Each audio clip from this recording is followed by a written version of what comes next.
Now, while you have the advantage... You killed my wife. No, I didn't do that. That was someone else. Doesn't matter! Gray, a stay-at-home mechanic, is hard at work tuning his car's engine. His effort pays off when the engine finally roars to life, smooth and steady. Not long after, his wife Asha returns from work and he greets her with a kiss and a warm embrace. Inside, their playful teasing soon turns into plans when Gray suggests she come along to return a refurbished car to a client. Asha initially refuses, saying she's got work to do, but he insists that they'll need her self-driving car for the trip, and besides, he wants her to see the client's house. They arrive at Eron's place, a sleek, isolated home built beneath two massive rocks in the middle of the desert. Descending the narrow steps below, they find Eron absorbed in his work, studying a floating cloud. Asha immediately recognizes him as Eron Keane, the founder of Vessel, a cutting-edge tech company. She works for Cobalt, a firm that designs robotic limbs for wounded soldiers and hopes to someday rival Vessel. Thrilled to meet him, she greets Eron eagerly, but the awkward inventor barely reacts as he's more interested in proving why Cobalt isn't even close to his level. He presents his latest creation, a small metallic insect resting on his workstation. It's the most incredible little roach, Gray says. Eron boasts that the device is called STEM, an artificial brain capable of doing anything and everything. But Gray isn't so impressed and argues that there are just things people do better, and widgets like that put people out of work. Back in Asha's car on their way home, Gray still feels some type of way about robots taking over the world. Okay, so what's a guy like me supposed to do when his widgets starts taking over the world? Sit back and enjoy the ride? Asha replies, gesturing for him to come closer before she eases him into a makeout session. Everything seems all right until the car decides to take a different route to beat traffic. But then Gray notices they're far off course and they both try to get the car to turn around to no avail or stop. It just keeps speeding, and Gray quickly puts Asha under the seatbelt before the car tumbles. 4 men draw close to the accident scene and pull out the victims. An overhead drone hovers above, but fails to recognize any of them, even when one pulls down his mask to address Asha directly, despite his group's protest. They're not here to rob or assault, and his short speech makes it clear he feels spited by their presence. And to prove his point, he shoots Asha in the stomach. Gray is held down and shot in the neck before the men leave. He can't move and just watches Asha try to cling to life. She soon dies, bleeding out in front of him. Police arrive and Gray is placed under medical care for a while. 3 months later, Gray is confined to a wheelchair, completely unable to move from the neck down. He's now under the care of his mother, but still lives in the same house he shared with Asha. His mom is always around, though Gray insists it doesn't have to be that way as the machines in the house handle everything he needs. Still, it doesn't change her mind, and she continues to clean and care for him herself. While she's helping him trim his overgrown beard, he breaks down crying and she hugs him in response. Gray and his mom visit the police station to meet Detective Cortez about any new leads on the case that left him widowed and paralyzed. Cortez doesn't have anything concrete yet, which frustrates Gray. He points out that the city is filled with drones carrying everyone's ID, yet somehow they can't identify the men who attacked him. Cortez explains that the drones can be overridden with firewalls if the criminals know the right people, making it possible for them to stay hidden, even in plain sight. The more Cortez talks, the more irritated Gray becomes, her explanations only making him angrier. His mom tries to calm him down, urging him not to be so hostile, but he can't help feeling offended by everything the detective says. If you want to work with me, we're gonna find them. How can I work with you? I can't even stand. Back home, Gray decides to overdose on his medication, but the robotic arms refuse to administer more after several doses, warning that any further intake could be dangerous. As he grows delirious, the system automatically calls for an ambulance. Gray ends up in the hospital, sinking deeper into depression when Eron visits with an offer that could let him walk again. He explains that the chip he built can bridge the gap between Gray's brain and the nerves that were severed during the attack. If Gray agrees, Eron will perform the operation at his private facility, away from prying eyes, since he doesn't want the world knowing what the chip can do just yet. Here's the thing, kid. I'm not looking to restart my life. Unimpressed by Eron's mystic pitch. Still, Eron insists that while nothing can bring Asha back, he has a chance to live again, and he should think about what Asha would have wanted. Gray takes the deal, and Eron personally performs the surgery, implanting the chip into his spinal cord. Afterward, a medical staff member checks his responsiveness and concludes that STEM will need time to take effect, but the moment she turns her back, the chip proves her wrong.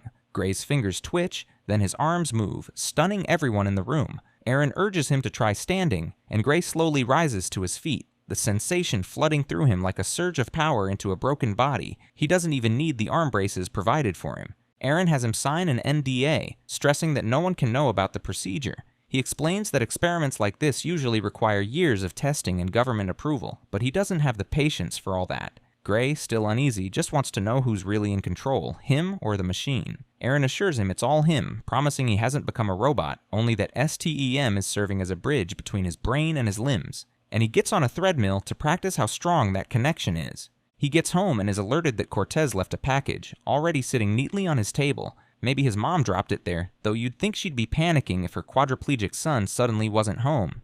Inside are several files related to the case, and he flips through them until he finds the drone footage of the attack, but nothing new comes up. Alone with his thoughts and a bottle of wine, he suddenly hears a voice asking for permission to offer an input. Gray freezes, glancing around in confusion, trying to locate where it's coming from. The voice calmly explains that it's coming from inside him. STEM, the operating system within his body, which has its own thought process like a robotic subconscious, tells him not to be afraid. Gray is convinced he's losing his mind, but the chip insists otherwise, explaining that his records show only mild PTSD. STEM reveals it's been active since the operation, observing everything he's seen. Gray tells it to stay quiet, and the chip complies. When he settles in front of the still-playing footage, he starts questioning his own sanity again, but STEM remains silent until given permission to speak again. No one else can hear the voice, only Gray, because the chip transmits sound waves directly to his eardrum. STEM clarifies that it can't read his thoughts, and it only responds to spoken words. The chip says it's noticed something, and this time Gray listens. He jumps to his feet and steps closer to the screen as STEM asks if he can see the clue, but he can't. The man who shot Asha isn't holding a gun. Asha was shot, yes, but the weapon was built into the assailant's hand. At STEM's command, Gray freezes the footage and zooms in. The chip detects a marking on the wrist of the man who took Asha's purse. Gray can't make it out himself, but STEM captures the image and helps him sketch it out on paper. This feels very weird. Gray mutters as STEM takes over to sketch. Once it's done, the chip releases control back to him. Gray studies the drawing and recognizes the marking as some sort of military tattoo. At STEM's request, he holds the paper up so it can read the inscription. The details reveal more than Gray expects, enough to identify one of the 4 men involved in the attack. STEM has just helped him find their first lead. Elated, Gray reaches for his phone to call Cortez, but STEM quickly points out the flaw in that plan. If he contacts the detective, he'll be asked to provide concrete evidence for his lead, and the sketch won't hold up, since it came from STEM's enhanced imaging, something no one can know exists. Claiming he drew it from memory won't work either, because they'd try to verify it against the footage, and there's no way it would match. Gray has to be positive that it's the man they're looking for. Gray arrives at the address and watches from a distance, still pretending to be paralyzed. When the man finally drives away, he steps out of hiding and walks toward the house. It looks ordinary, no alarms or cameras, and even though STEM can't help him with the locks, Gray handles it easily himself. On STEM's request, he removes his shoes to stay silent. Inside, the chip draws his attention to a table where a holographic interface waits. He activates it, and STEM begins scanning through the files. It keeps finding references to something called Old Bones, but can't identify what it is. Gray explains it's a bar in the neighborhood, one that purposely keeps itself off the grid, which is why STEM can't pull any data about it. Still searching through the man's house, he finds military clothing. He's still snooping when Cirque returns, and on STEM's command, he quickly hides behind a shelf. STEM tells him to wait, then strike while he still has the advantage, but Gray hesitates and Cirque spots his reflection in the mirror, leading to a fight between them. After being shoved into a table, Cirque pins him against the wall and recognizes who he is. When Gray accuses him of killing his wife, Cirque insists that was someone else, then throws him down again, saying Gray's presence is forcing his hand. STEM would like to step in, but needs Gray's permission before he's choked to death. With permission granted, STEM takes control, moving Gray's body with robotic precision that instantly gives him the upper hand over Cirque. STEM tells him to relax as it begins to throw Cirque around like a ragdoll, each strike landing with mechanical force that makes Gray wince at the violence. He smashes Cirque's face with dishes, leaving deep cuts. The man staggers, and Gray pleads for him to stay down, but Cirque grabs a knife, forcing STEM to retaliate with one of its own. With the blade still jutting from Cirque's shoulder, he lunges again, and Gray, under STEM's control, counters with a swift, brutal slice across his jaw, dropping him dead, and leaving Gray shuddering in disbelief. You now have full control again, Gray. STEM says as Gray stands frozen, staring at the corpse, the shattered glass, and the spreading pool of blood. He stumbles to the sink and vomits, trembling. STEM calmly advises him to erase any trace of his presence, but Gray can barely think. He just wants the system to stay quiet, needing a moment to process what happened and what he just did. Falling back on STEM, the first step is to wipe the house clean of his fingerprints. Gray can't remember everywhere he's touched, but STEM can. The autopsy reveals that Cirque had undergone surgery, with computer implants embedded inside him. One of his arms even housed a functioning gun. He was a full-fledged human-machine hybrid. Investigators also recover a boot print from the scene, laced with old-fashioned grease. Gray later goes in for a checkup, and Eron wastes no time confronting him. He reveals that he's been tracking Gray, reminding him that STEM is his creation, an extremely valuable piece of property, and that he has every right to monitor its use. Gray tries to play dumb, but Eron isn't buying it, scolding him for breaching their non-disclosure agreement. STEM calmly advises Gray not to lie, since Eron already knows the truth.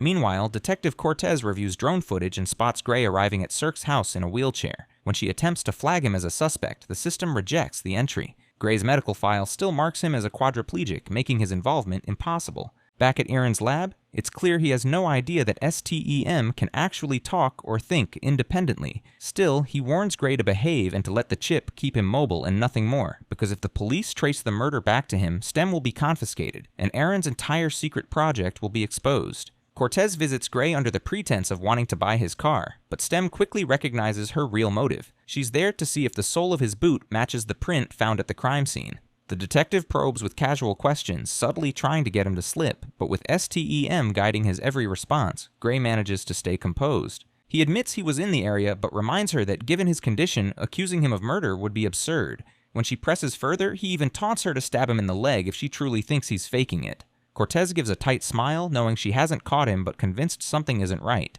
Gray wants to keep digging, but doesn't want anyone else to get hurt in the process. Since STEM can't find any data online about the next possible lead, Old Bones, Gray realizes he'll have to go there himself. The problem is, if he does, Eron will notice the activity and try to remotely shut the chip down before he even gets close. Gray heads to Old Bones, and though STEM suggests they come up with a solid plan, he ignores it and orders a whiskey instead, asking someone to hold the glass so he can drink. STEM doesn't understand the move, warning that alcohol will interfere with his coordination, but Gray tells it that humans aren't always logical. Then, with the music turned down and all eyes on him, he calls out to the bar, asking anyone who knows Cirque or had a hand in his wife's murder to raise their hand and step forward. The room bursts into laughter. A man steps forward and Gray assumes he knew Cirque, but the man only mocks him, saying, Son, if I were to hit you, you wake up in the past. Before turning away, Gray then stops him with the confession that he killed Cirque, and the man signals for the music to be turned back on, ready to teach him a lesson. Tolan wheels him into the bathroom, and a few men follow, Eron back at his lair trying to track his product to no avail. They pull Gray out of his chair and lay him on the floor, with STEM temporarily blocking his pain receptors so he can't feel a thing. Tolan doesn't believe Gray is any threat and uses a blade to test his leg. Gray doesn't flinch and instead asks if Tolan was one of the four men. The man keeps taunting him with the blade, but Gray feels nothing until it reaches his neck. That's when he spots the gun implanted in Tolan's arm and demands the truth. The moment Tolan admits he was there, Gray gives STEM the cue to take over. While STEM fights, Gray gets mouthy, but the chip warns him not to get overconfident. Gray tries to get a name, yet Tolan keeps fighting back, refusing to talk. Gray shocks him with a loose wire and demands an answer, but the man only laughs. When Gray asks for the other's location and still gets nothing, STEM calmly suggests he use the blade. Gray hesitates, holding it near Tolan's face, and the man starts trembling. Since Gray can't act on his own, he gives STEM permission, who then drives the knife into Tolan's ear while he looks away. Outside, Manny the bartender wipes down a glass and says, You know, my mama taught me never to pick on disabled people. The scream from the bathroom makes him cringe, though no one realizes it isn't coming from Gray. When Gray's had enough of the brutality, he orders STEM to stop, and as expected, Tolan finally talks. He gives his name and admits that Asha's death was just a job. Gray pushes for more and manages to get another name, Fisk, but that's all Tolan will say. Before Gray can press further, STEM cuts in with a warning that Eron is trying to shut him down remotely, and if they want to stay active, they'll need to find a hacker, fast. STEM has already searched the dark net for a hacker and gives Gray the address, instructing him to take a pen from Tolan since he'll need to write some things down. Gray leaves the scene, abandoning the wheelchair as they have to move quickly. As they head toward the location, Gray scribbles a stream of codes on his arm while STEM reads them aloud, though the sequence is too long for him to keep up. Meanwhile, Eron begins remotely shutting STEM down,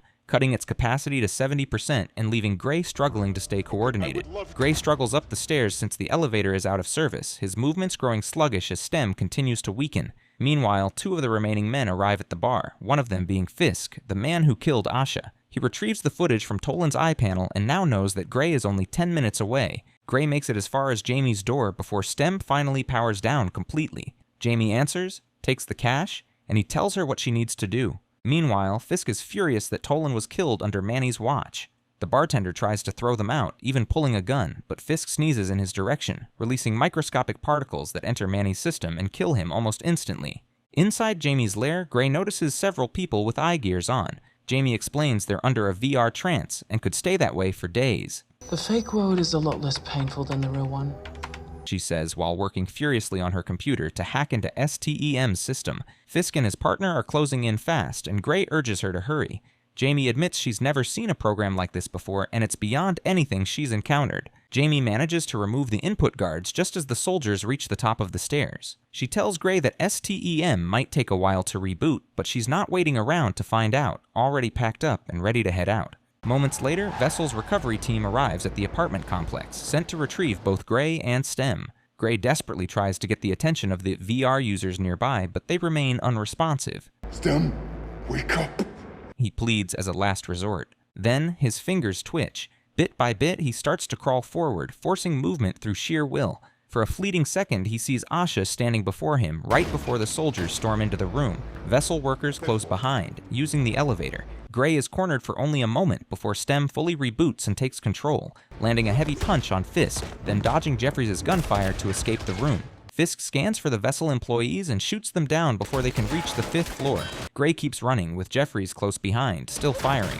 Gray ends up on the roof, and with nowhere left to run, STEM quickly turns Jeffries' gun on him, blowing off his head. Fisk arrives just in time to see his partner's body and Gray nowhere in sight. Gray storms back home, wanting to rest, but STEM objects. Their argument is cut short when his mother appears, shocked to see him walking. He tells her to keep it a secret or it'll be taken away. She's overjoyed, saying this means he can live again, just like Asha would have wanted. But Gray reminds her that Asha isn't here. He later dreams vividly that Asha is still alive, only to wake as Cortez arrives with more questions. She found his wheelchair abandoned at a new crime scene. Funny how none of the city's drones noticed him walking around before that. STEM feeds him a lie to tell her, and as she slips a listening device into his jacket, she wants him to admit he's involved in this so she can help where she can, but he loses patience and shouts for her to get out of his way if she can't find his wife's killers. Pam leaves too after nothing but a hard stare. Cortez listens from her car while Gray argues with STEM over morality. He wants to stop the killing, but STEM reminds him they're already in too deep as Fisk will find them first if they don't act. STEM insists it needs a host to survive and won't let Gray die. Then it reminds him that his system has been hacked, meaning it no longer needs his permission to act. Just like that, Gray moves against his will, ignoring his mother's pleas to stay. He gets into his car and drives to a location STEM pulled from Cobalt's database, with Cortez tailing him. Gray then finds the listening device STEM couldn't detect because it's analog. He throws it out the window and begins to counter her pursuit, while STEM struggles to help since both cars are purely mechanical. While the pursuit is still on, STEM gets the idea to override an electronics car system that is up ahead. The car starts to reverse with speed, and STEM tells Gray to move out of the way before it crashes the car into Cortez's. Cortez then goes back to Pamela to try and figure out what's going on. Gray finds Fisk and holds him at gunpoint. Fisk, a veteran turned into a lab rat, claims Asha's death was meant to make Gray evolve, to become a human computer, like him, something he insists Gray should be grateful for. But Gray only wants to know why Asha was killed. Fisk admits the real job was to paralyze Gray and Asha's death was collateral damage. Enraged, Gray fires but misses, and they struggle for control of the gun as Fisk keeps taunting him. With the gun tossed aside, they fight hand to hand. STEM admits Fisk is predicting every move, making it impossible to land a clean hit. Fisk gains the upper hand and corners Gray, aiming his gun-embedded arm at him. Out of tactical options, STEM urges Gray to come up with something. So Gray does what he's good at, trash talk. He mocks Cirque, calling the fallen soldier a wimp, and it enrages Fisk just enough for STEM to seize the opening and hurl him into a table. As Fisk tries to crawl away, Gray slams his head into a jagged shard of glass, killing him instantly. Checking Fisk's phone, Gray discovers the truth that Eron is behind everything. He storms the man's home, gunning down the guards waiting outside. The widget you spent your entire life creating is here to kill you now. Gray says, approaching a shaken Eron, but when he demands an explanation, Eron insists it wasn't him. Cortez suddenly intervenes, ordering Gray to get on the ground. He He complies, but when she tries to cuff him, Stem takes over, wrapping his hands around her throat. Gray fights back, stabbing his own hand to regain control, yet Stem still overpowers him until he shouts for Cortez to tase him. Eron finally admits the horrifying truth. STEM orchestrated everything. It wanted to be human and manipulated Eron to make it happen. Stem confirms it, saying it needed someone pure, someone without implants, to evolve. With that, it kills Eron, then turns the gun on Cortez. Gray forces his body to resist, the struggle peaking until everything fades. He wakes in a hospital room beside Asha, who tells him they've been in an accident and he's been unconscious. But in reality, Stem has trapped Gray's mind inside a dream, a perfect illusion, while it fully takes control, killing Cortez and walking free in the real world. And that is how it ended. It's a wrap for this one. Keep watching for more. Don't forget to like and subscribe to our channel.